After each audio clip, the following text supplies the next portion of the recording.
요즘 부동산 시장에 다시 온기가 돌고 있습니다. 집값 하락세는 좀 일단락되고 거래량이 늘고 있는 상황이죠. 집을 살 때 염두해야 하는 것 바로 또 세금이겠죠. 꼭 내야 하지만 어떻게든 아끼고 싶은 게 바로 세금일 텐데요. 네, 집을 살 때도 그렇고요. 또 팔 때 꼭 알아둬야 할 것은 무엇인지 절세에 필요한 모든 꿀팁 아낌없이 공유하겠습니다. 오늘 도움 말씀은 이경호 세무사 주시겠습니다. 어서 오세요. 안녕하세요. 네, 안녕하십니까.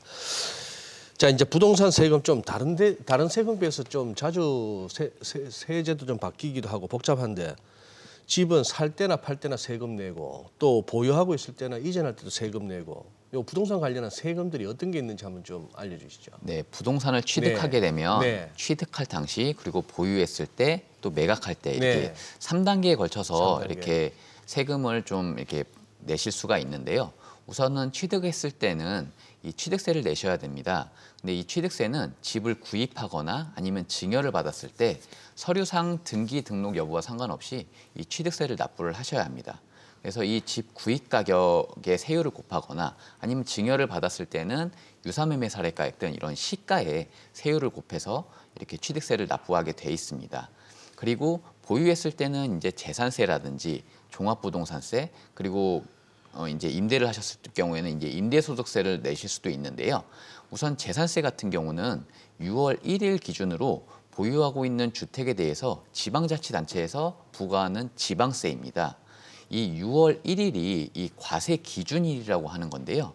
이 보유한 주택을 5월 31일 이전에 만약 매각한 경우에는 재산세를 부과하지 않게 돼 있습니다. 그리고 이 종합부동산세 같은 경우는 이 6월 1일 기준으로 보유하고 있는 주택에 대해서 부과하는 이번에는 국세입니다. 네네. 예, 그래서 이 보유하고 있는 주택가액이 9억이 넘어가거나 아니면 만약에 1세대 1주택이라고 한다면 12억 원을 넘어가는 경우에는 재산세와는 별도로 해서 종합부동산세를 따로 별도로 부과하고 있습니다. 그래서 이 재산세와 종합부동산세를 한 가지 물건에 대해서 네. 이 이중과세를 할 수 있는 이 문제가 생기는데요. 네네. 그러네요. 네, 그렇기 때문에 이 재산세를 부과한 세액 중에서 종합부동산세 과세 표준에 이 중복된 예. 그 세액에 대해서는 공제를 해주고 있습니다. 예, 그리고 이제 만약에 이 보유 중인 집을 전월세 예. 등으로 이제 임대를 하는 경우에는 이 주택 임대 소득에 대해서 세금을 부과할 수가 있습니다. 그래서 만약에 월세를 놓았다고 했을 경우에는 부부 합산해서 만약 2주택 이상 보유자이거나 아니면 1주택을 보유하더라도 만약 기준 시가가 12억 원이 넘어가는 경우에는 이 월세에 대해서 임대소득세를 이제 부과할 수가 있고요. 그리고 만약에 전세를 했다고 했을 경우에는 부부 합산으로 했을 때 3주택 이상 보유자에 대해서는 이 보증금에 대해서 임대소득세를 낼 수가 있습니다. 그리고 네. 마지막으로는 이제 만약에 부동산을 매각했을 경우에는 이제 흔히 많이 알고 계시는 양도소득세를 예. 낼 수가 있는데요. 이 보유 중이던 집을 팔아서 만약 차익이 남았을 경우에는 네. 이 차익에 대해서 양도소득세를 내셔야 합니다. 양도소득세는 많이들 아시다시피 양도가액에서 취득가액을 뺀 그 양도차익에 대해서 기본공제 250만 원을 하고요. 네. 거기다 만약에 3년 이상 보유했을 경우에는 장기 보유 특별공제라고 해서 그 공제액을 빼준 나머지 금액에 대해서 세율을 곱해서 예. 이제 세금을 부과하도록 돼 있습니다. 아니 저 예. 세무사님 저 네. 좀 궁금했어요. 아까 종합재산세하고 종합부동산세에서 네. 종합부동산세가 국세라고 말씀하셨고 네. 재산세는 지방자치단체로 네. 귀속된다고요? 네. 저 중에서 그러면은 그럼 국세 말고 지방자치가 가져가는 걸 뭐라고 합니까? 재산세. 아니. 네. 국세 반대되는 국세는 정부에서 가져가는 거 아니에요? 네, 나라에서. 맞습니다. 그러면 예. 지방자치가 가져가는 거는 지방세. 네, 지방세입니다. 저 중에 국세, 지방세 나누면 어떻게 됩니까, 저기가? 국세. 나머지 이제 취득세하고 재산세는 이제 지방세로 분류가 되고요. 취득세하고 재산세는. 예. 네. 그리고 이제 종합부동산세, 임대소득세, 그리고 양도소득세는 국세로 분류가 됩니다. 이제 임대소득세 같은 경우는 사업소득의 일부분으로 이제 구분되어 있거든요. 정여나 상속 저것도 그것도 이제 국세입니다. 저것도 국세죠. 네, 맞습니다. 예. 네. 하여튼 뭐 부동산에 세금 진짜 많네요. 국세, 지방세 왜 이렇게 궁금하셨어요? 네? 사실 내시는 납부자 입장에서는 납부자 입장에서는 뭐 이러나 저러나 똑같은데. 그렇죠. 예, 이게 세금이 많다로 느껴지거든요. 내야 그리고 될 이제 세금이. 이 세수 수입을 이제 세수를 어떻게 활용하냐에 따라서 이제 또 국세, 지방세로 또 그렇죠. 나눌 예, 수도 예. 있기 때문에 사실 내시는 사람 입장에서는 뭐 동일하다고 뭐, 볼 수 뭐, 있죠. 예, 국세나 지방세나. 예. 그렇죠. 그러니까 보니까 지금 뭐 네. 집을 살 때도 그렇고 팔 때도 그렇고 일단 사면은 취득세, 팔 때는 이제 차익이 생기면 양도 네. 소득세를 내야 되는 건데 네. 이 취득세율이 지금 어떻게 되는 거예요? 예, 취득세 같은 경우는 이 취득 방식에 따라 좀 세율이 예. 달라지거든요. 우선은 뭐 만약에 원시 취득이라고 해서 만약 건물을 신축을 했다고 하면 이제 2.8%의 취득세율을 부과하게 돼 있고요. 그리고 만약 상속이나 증여를 했을 경우에는 상속을 했을 경우에는 2.8%의 취득세율, 그리고 증여를 했을 때는 일반적으로 3.5%의 취득세율을 부과를 하고 있습니다. 그리고 만약에 주택을 매입을 했을 경우에는 이제 1에서 3%의 이제 취득세율을 부과하게 돼 있는데요. 이 6억 원 이하인 경우에는 1%, 그리고 6억에서 9억 사이에 있는 취득가액이라고 한다면 1에서 3% 사이의 취득세율을 이제 부과하게 돼 있고요. 네. 그리고 만약 주택 취득가액이 9억이 초과된다. 그러면 3%의 네네. 취득세율을 물게 돼 있습니다. 그리고 이제 주택 같은 경우에는 주택 보유 주택 수에 따라서 또 이제 취득세율이 좀 달라지고 중과세가 있을 수가 있습니다. 그래서 만약에 조정 대상 지역에 있는 주택을 취득함으로 해서 2주택자가 되시는 분들은 8%의 고율의 이제 취득세율을 물 수가 있고요. 그리고 만약 3주택이 되시는 거다 그러면 12%의 이 중과세율을 물실 수가 있습니다. 그리고 이제 조정 대상 지역 외 지역에 있는 주택을 취득함으로 해서 네. 3주택자가 되시는 분들부터 이제 8%의 중과세율을 물고요. 네. 그리고 이제 4주택자 이상이 되시는 분들은 12%의 취득세율을 물게 돼 있습니다. 그래서 참고로 이 취득 시에는 제가 말씀드린 이 취득세율과 별도로 해서 농어촌 특별세 그리고 지방교육세 이런 것들을 추가로 부과하게 돼 있거든요. 예. 네. 그렇다 보니까 이제 실제로 취득할 때에는 방금 말씀드린 그런 세율에다가 대략 한 0.3% 정도 그렇게 좀 더 부과될 수가 있습니다. 그래서 보통 3.3% 정도 9억 원 넘게 되면 그렇죠. 그렇게 예, 집에 대해서는 그렇게 될 수가 있습니다. 또 이게 또 상속을 받게 되면 상속받은 거에 대해서는 또 취득세가 또 율이 좀 낮아지더라고요. 네, 예. 2.9%의 취득세율이 될 수가 있고요. 만약 이 상속을 받는 주택으로 인해서 이제 1세대 1주택, 그러니까 네네. 만약에 무주택자가 상속을 받게 되면 농특세 그리고 지방교육세 합치더라도 1% 안으로 밑으로 이제 네. 저율의 세율을 받으실 수가 있습니다. 그래요. 네, 한 10억짜리 같으면 일단 1,000만 원? 뭐 3%니까 그럼 얼마죠? 3천만 원. 3천만 원. 예, 그렇게 되시는 거죠. 근데 또 이게 중과가 되면 훨씬 더 높아질 수가 있습니다. 네. 12%를 지금 보니까 어쨌거나 다주택자에 대한 중과세는 여전히 살아 있고요. 네. 정부에서는 중과세 폐지를 뭐 목표를 한다고 하지만 현실적으로 쉽지 않고.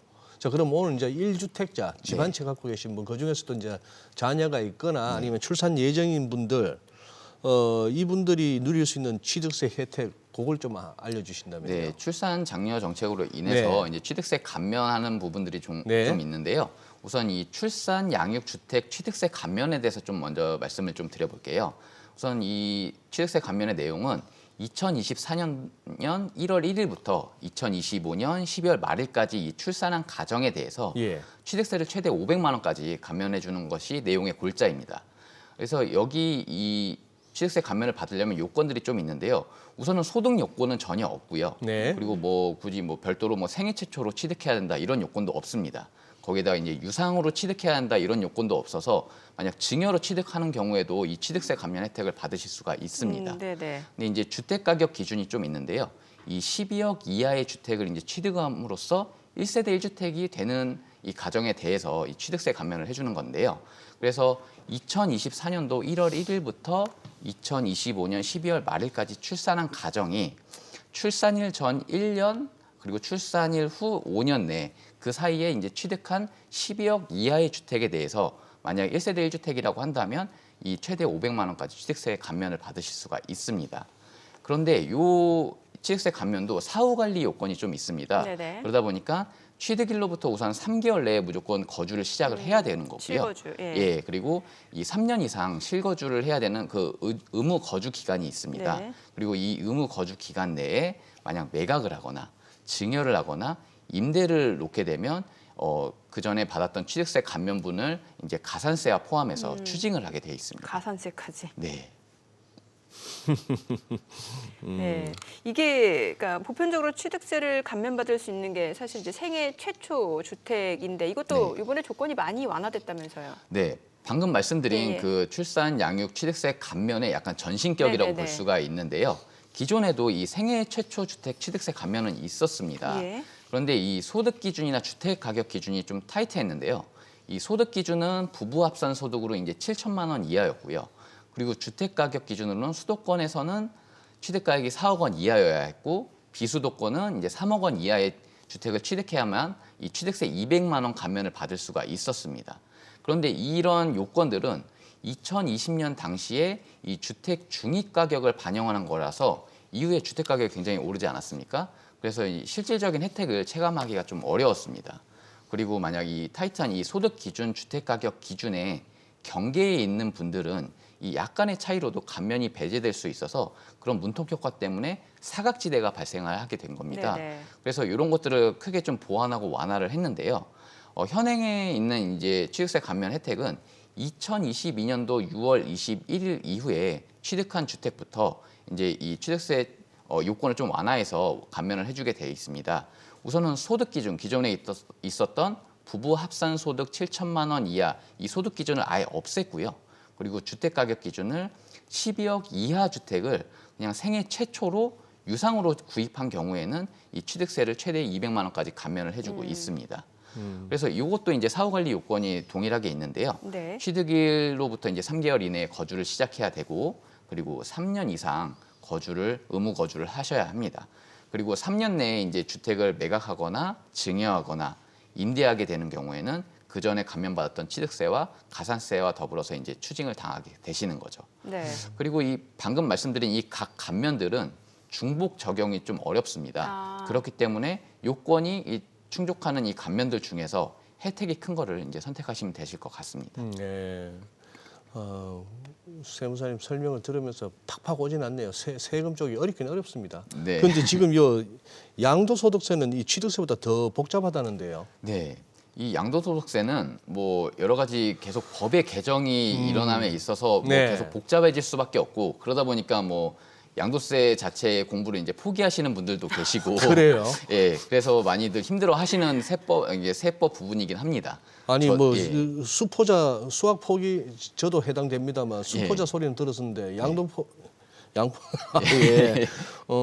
양포자도 많이 생기고 그래요? 있죠. 예. 저도 뭐 열심히 따라가고는 있습니다만 쉽지는 않습니다. 예. 예. 양도세 기본 원칙. 네. 양도세 기본 원칙을 예. 좀 한번 말씀을 네. 드려볼까요? 예. 우선 양도세는 기본적으로 이제 계산 방식을 좀 한번 좀 말씀을 드려볼게요. 네. 이 양도세는 양도소득세 과세 대상 자산을 유상으로 이제 이전했을 경우에 차익에 대해서 이제 부과하는 세금입니다.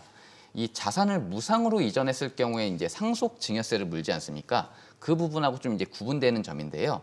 이 양도소득세는 기본적으로 양도가액에서 취득가액을 뺀 양도차익에 대해서 이제 기본공제 250만 원을 공제를 해주고요. 그리고 3년 이상 보유했을 경우에는 장기 보유 특별공제를 뺀 나머지에 대해서 세율을 곱해서 이제 세금을 계산할 수가 있습니다. 네. 그리고 이제 두 번째 특징으로는 이 양도소득세는 그룹별로 구분해서 계산한다는 특징이 있습니다. 네.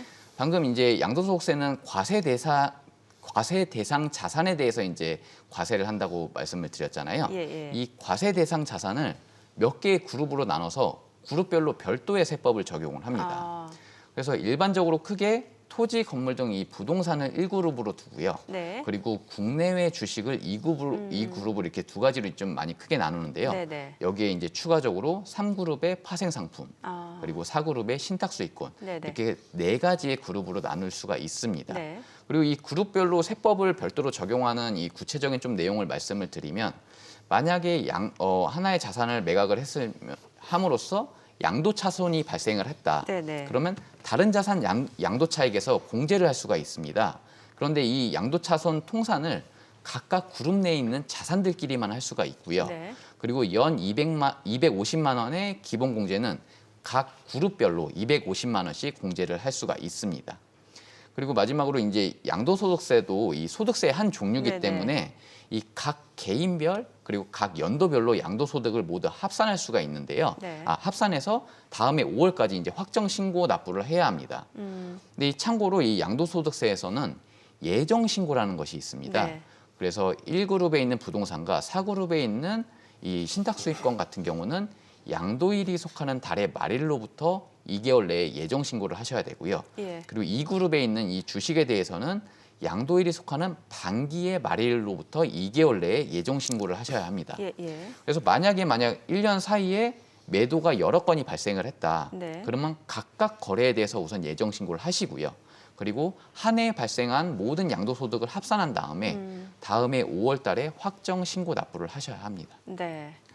자, 오늘 양도소득세 기본 원칙까지 좀 알아봤습니다. 네. 내용 잘 들었습니다. 고맙습니다. 네, 고맙습니다. 감사합니다.